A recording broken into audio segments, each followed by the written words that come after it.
Kritik dan sanggahan buku, keabsahan nasab Ba'alawi membongkar penyimpangan pembatalnya, sebagai antitesis atas tesis terputusnya nasab Ba'alawi oleh Kiai Haji Imaduddin Usman Al-Bantani. Buku ini di-launching pada hari Sabtu tanggal 7 September 2024. Pada kesempatan ini Al-Fakir ingin merepresentasikan recehan bab 3 dari para ahlul ilmu yang telah dipublikasikan agar mendapat pemahaman yang utuh. Bab tentang pengakuan dan kesaksian para ulama terhadap keabsahan nasab Sadah Ba'alawi. Subbab nomor 1 Al-Sayyid Hasan bin Muhammad Al-Alal Al-Husaini, wafat 460 Hijriah. Dikatakan As-Sayyid Hasan bin Muhammad Al-Alal bin Ali bin Muhammad bin Ahmad bin Isa, wafat 460 Hijriah, bernasab sahih dan tertulis dari masa ke masa di semua kitab nasab sebagai buyut, anaknya cicit, dari Ahmad Al-Muhajir. Pada isnadnya, footnote 30, ia berkata, Tampak Robito Alwiya ingin meyakinkan masyarakat bahwa Ba'alwi telah diakui oleh zuriyah Nabi yang sahih, dengan menunjukkan bahwa di dalam manuskrip Musnad Hasan bin Muhammad Al-Alal, di dalam isnadnya Hasan bin Muhammad Al-Alal mengakui bahwa kakeknya Muhammad bin Ahmad bin Isa memiliki saudara bernama Abdullah bin Ahmad Al-Abah bin Isa Al-Alawi, Nazilu Al-Yaman, imigran yang menetap di Yaman. Sayang sekali, sebagaimana dikupas santri gunung, terdapat cacat serius yang membuat manuskrip Musnad ini mustahil asli dari As-Sayyid Hasan bin Muhammad Al-Alal. As-Sayyid Hasan bin Muhammad Al-Alal Al-Husaini, beliau wafat 460 Hijriah. Ini ada footnote 30. Kita pahami, pada isnadnya, ini kan berarti isnadnya Sayyid Hasan bin Muhammad Al-Alal.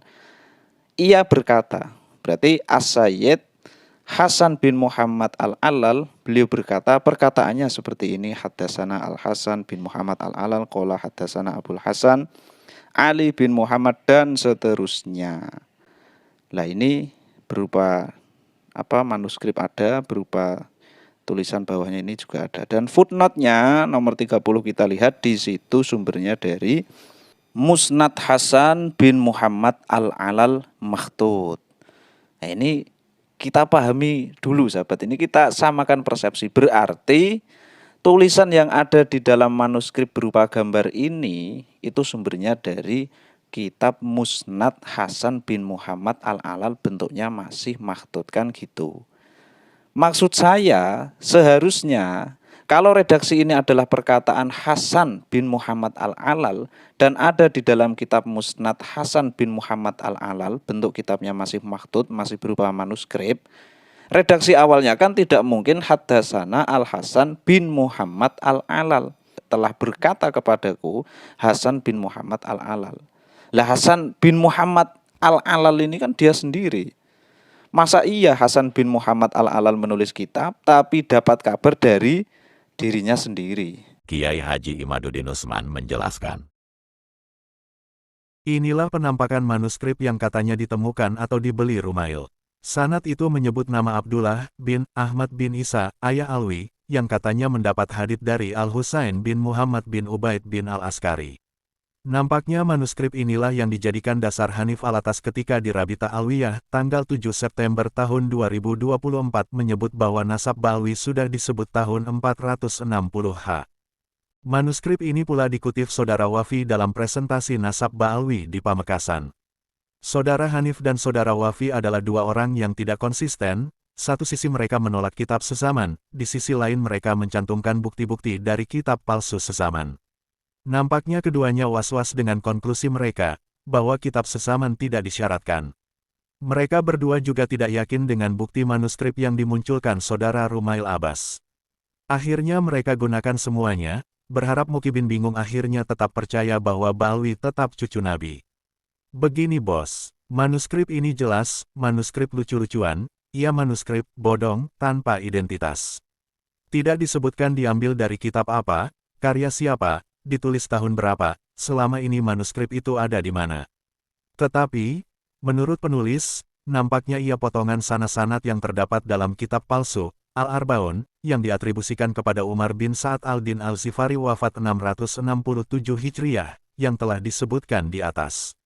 Naskah itu adalah naskah palsu mengatasnamakan Umar bin Sa'ad. Kitab tersebut diduga kuat adalah tulisan Salim bin Jindan tahun 1960 Masehi. Jelas sekali rangkaian sanad itu sengaja diciptakan bukan untuk kepentingan periwayatan hadits, tetapi lebih untuk kepentingan disebutnya nama Abdullah, untuk dijadikan bukti palsu, bahwa sosoknya betul-betul ada, bahkan meriwayatkan sebuah hadits. Sayangnya kriter sanad itu lupa, bahwa ilmu hadits lebih ketat dari ilmu nasab, nama-nama perawi sudah terkodifikasi rapi ditulis dalam kitab-kitab ruwat para perawi. Untuk mengkonfirmasi seorang perawi, apakah ia merupakan sosok historis atau bukan, jangan-jangan ia sekedar nama yang sengaja disematkan tanpa ada sosoknya, bisa dilihat dalam kitab-kitab ruwat para perawi hadits yang sudah ditulis sejak abad ketiga Hijriah. Dalam sanad hadits saudara Rumail itu, Abdullah bin Ahmad bin Isa katanya mendapat hadits dari Al-Husain bin Muhammad Ibnu Al-Askari. Ibnu Al-Askari memang seorang perawi hadits, namanya ditulis dalam kitab-kitab ruwat hadits, kitab yang menyebut nama-nama para perawi hadits. Di dalam sanad itu disebut bahwa Ibnu Al-Askari mendapatkan hadits dari Abu Ja'far bin Muhammad bin Al-Husain Al-Dakak.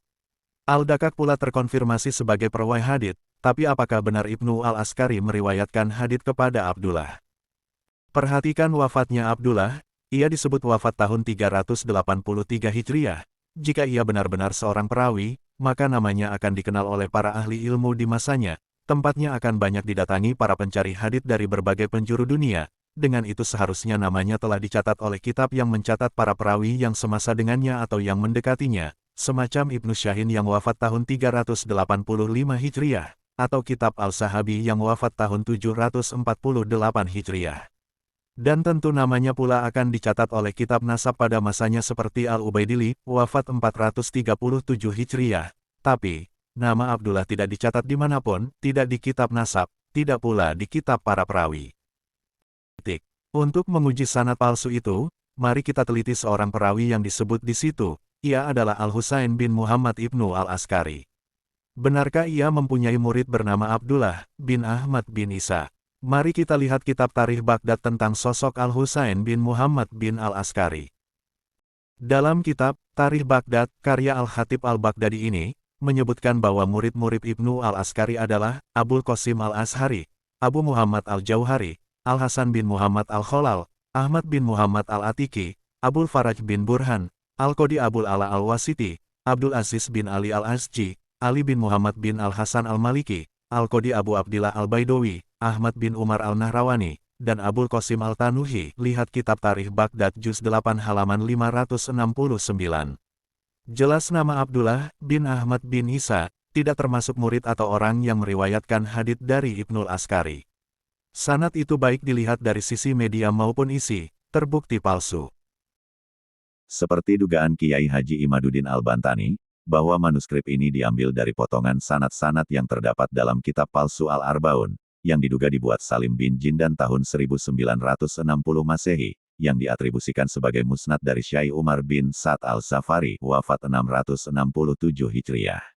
Yang ternyata, potongan yang lainnya, juga dimuat di dalam buku Rabita Alwiyah ini pada halaman 33. Silakan diperhatikan dengan seksama kembar identiknya manuskrip ini, yang dinamai berbeda.